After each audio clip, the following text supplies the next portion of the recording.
আচ্ছা মেশিন চলে, ওই ঘরের জল উঠার লাগি প্রবলেম থেকে এটা বন্ধ হয়।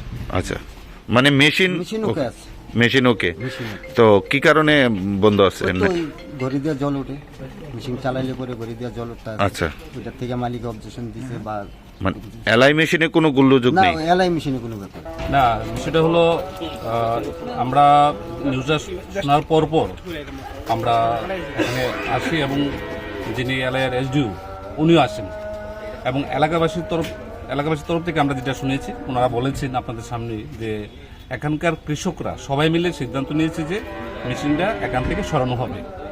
মেশিন ওকে আছে, মেশিন কোনো ডিস্টার্ব নেই, কিন্তু এলাকার কৃষক যারা এলাকাবাসীর সিদ্ধান্ত নিচ্ছে যে মেশিনটা এখান থেকে সরিয়ে নেওয়া হবে আরেকখানে। এটাই মূল খবর। আর কংগ্রেস যেটা নিউজ করেছে এটা তো একটা হাস্যকর ব্যাপার। আমাদের বিধায়ক যেভাবে কাজ করেন সবাই জানে, বিধায়ককে নিয়ে ওনারা যে মন্তব্য করেছেন এটার আমরা তীব্র বিরোধিতা করি।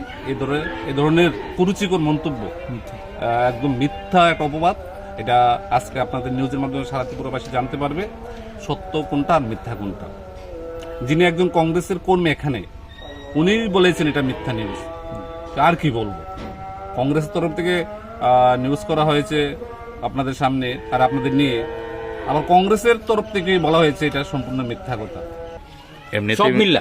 এমনিতে মেশিনের কোনো প্রবলেম আছে? কোনো প্রবলেম নাই, মিশিংয়ের কোনো প্রবলেম নেই। না, আজকে তো কংগ্রেসের তরফ থেকে কংগ্রেসের তরফ থেকে তারা এটা করতে পারে। আপনি তো একজন সক্রিয় কংগ্রেস কর্মী হিসেবে আমিও কংগ্রেস কর্মী হিসাবে, হ্যাঁ। আর মিশিংটা 1.5 বছর হয়েছে আর 1.5 মাস হয়েছে মিশিংটা আমরা সিদ্ধান্ত করে বদ্ধ রাখা হয়েছে, মানে এলাকাবাসী এলাকাবাসী।